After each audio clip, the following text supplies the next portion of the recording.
வைக்கக்கூடிய இடம் எப்படி இருக்கணும்? புறங்கை மணிக்கட்டு குடங்கை மீது படக்கூடியதாக இருக்க வேண்டும். இதோ பாருங்க, அந்த நான் வைத்து காட்டுறேன். இப்படி இந்த வலது கையை எங்க வைக்கிறேன்? இடது கை மீது. அந்த எப்படி பண்ணணும்? புறங்கை மணிக்கட்டு குடங்கை. குடங்கை என்ன? இந்த பகுதி. இப்படி வச்சுங்களா? இப்படி வைக்கணும். வழங்கிட்டா இல்லையா? வழங்கிட்டு தானே? வச்சு பாருங்க எல்லாரும். இப்படி பாருங்க, சரிதானே? சில நேரம் ஸல்லல்லாஹு அலைஹி வஸல்லம் அவர்கள் இந்த வலது கையை வலது கையால் இடது கையை என்ன பிடித்துக் கொள்வார்கள்.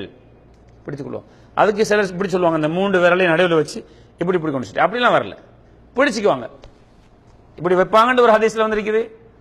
இன்னொரு ஹதீஸ்ல வந்திருக்குது, சில நேரத்தில் வலது கையால் இடது கையை பிடிச்சுக்கொள்ளுங்க. எப்படியாவது பிடிக்கிற மாதிரி வச்சுக்கொள்ளுங்க. நினைச்சீங்களா?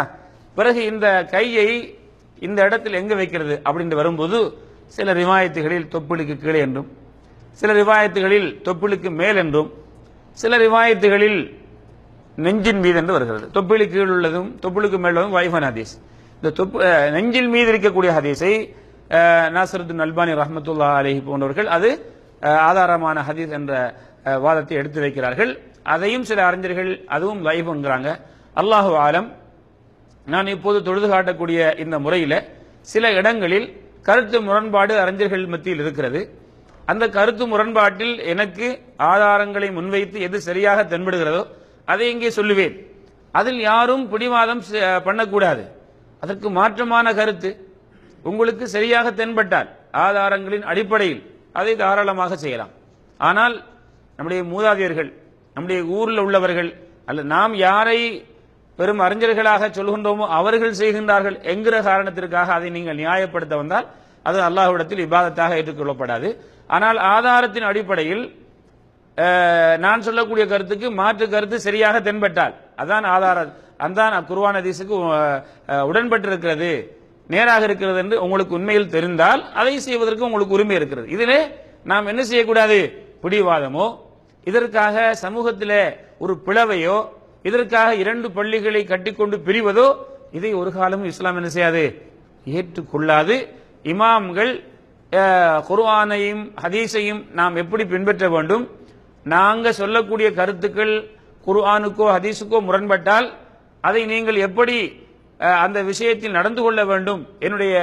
எங்களுடைய கருத்துக்களை நீங்கள் எடுக்கக்கூடாது. நீங்கள் குர்ஆனுக்கும் ஹதீஸுக்கும் முரண்படக்கூடியதாக எங்களுடைய கருத்து இருந்தால் அதை எடுக்கக்கூடாது. குர்ஆனும் ஹதீஸும் சொல்லக்கூடியதை எடுங்கள் என்று சொன்ன விஷயங்களை உங்களுக்கு முன்கூட்டி நான் படித்து தந்திருக்கிறேன். அந்த அடிப்படையில் இன்ஷா அல்லாஹ் நான் சொல்லக்கூடிய அந்த கருத்துக்களில் முரண்பட்ட கருத்து சரியாக தென்பட்டால் ஆதாரத்தின் அடிப்படையில் செய்வதில் யாருக்கும் என்னல்ல தடை கிடையாதுங்கிற ஒரு செய்தியை உங்களுக்கு முதல்ல சொல்லி காட்டுகிறேன். அப்ப எது என்னிடத்தில் ஆதாரத்தின் அடிப்படையில் சரியாக தென்படுகின்றதோ அதைத்தான் இங்கு சொல்லுவேன். இங்கே விபரித்து பெருசாக கருத்து முரண்பாடுகள் எல்லாம் சொல்லக்கூடிய இடம் அல்ல. இந்த அடிப்படையில் இந்த 3 அறிவிப்புகளிலும் தொப்புளுக்கு கீழுள்ள, தொப்புளுக்கு மேலுள்ள, நெஞ்சுக்கு நெஞ்சு மீது கட்டிய அந்த ஹதீஸ்களில் இது பரவாயில்லை, இதுதான் மற்றவைகளை விட நல்லது என்பது என்னுடைய கருத்து. ஆகவே இந்த வலது கையை இடது கை மீது நாம் சொல்ல அமைப்பில் நெஞ்சின் மீது வைத்துக் கொள்வது. ஆண்களும் பெண்களும் இதில் சமமானவர்கள் தான். இதில் ஆண்களுக்கு வேறு இடம், பெண்களுக்கு வேறு இடம் என்பது கிடையாது. சிலர் இதை தவறாக புரிந்து அல்லது கொஞ்சம் ஓவராக போய் என்ன செய்யறாங்கன்னு சொன்னா கழுத்தை பிடித்துக் கொண்டிருக்கிறார்கள். இப்படி இது கழுத்து, நெஞ்சு இங்க இருக்கிறது. ஆகவே